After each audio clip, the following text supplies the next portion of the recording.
So pastor కొంతమంది వచ్చేమంటారు, ఆ చిన్న పాస్టర్ అని. ఎవరు చెప్పారు నువ్వు చిన్న పాస్టర్ అని? దేవుడు చెప్పాడా? దేవుడు నీకు నువ్వు చిన్న పాస్టర్ అని దేవుడు చెప్తే చిన్న పాస్టర్ అని. కానీ నాకు తెలిసి దేవుడు ఎవరితో కూడా చిన్న పాస్టర్ అని ఎప్పుడు కూడా చెప్పలేదు. చిన్న సంఘాన్ని పెట్టుకో అని దేవుడు ఎవరికైనా చెప్పాడా? అంటే మరి 5 మంది వస్తున్నారండి, 5 మంది వచ్చినా నీ సంఘాన్ని ఎప్పుడు కూడా చిన్న సంఘం అనవద్దు. చిన్న సంఘం అనవద్దు, నీ చర్చిని చిన్న పరిచర్య అనవద్దు.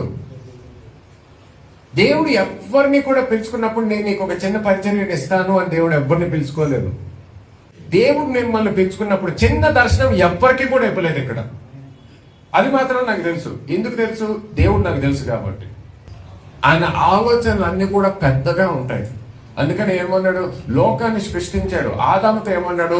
లోకం అంతటిని కూడా replenish the whole earth and subdue it అంటాడు. భూమిని నిర్మించి దాన్ని ఏలమని చెప్తాడు. ఏమన్నాడు? భూమిని అన్నాడు.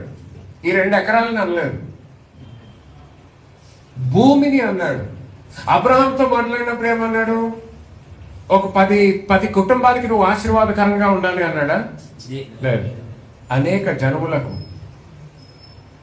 నేషన్స్, దేశాలకి, భూమికి. అందుకని ఆఖరికి యేసుక్రీస్తు వచ్చినప్పుడు కూడా ఆ యేసుక్రీస్తు ఎంతమందికి ఆయన జీవితాన్ని ఇచ్చాడు? ఉత్తి కేవలం ఇజ్రాయెల్ దేశానిక? కేవలం యూదులకా? ఎంతమందికి? లోకం అంతటికి. తర్వాత శిష్యుల్ని చూసినప్పుడు ఏమన్నాడు? ఎక్కడికి వెళ్ళమన్నాడు? పక్కూరికి వెళ్ళమనలేదు.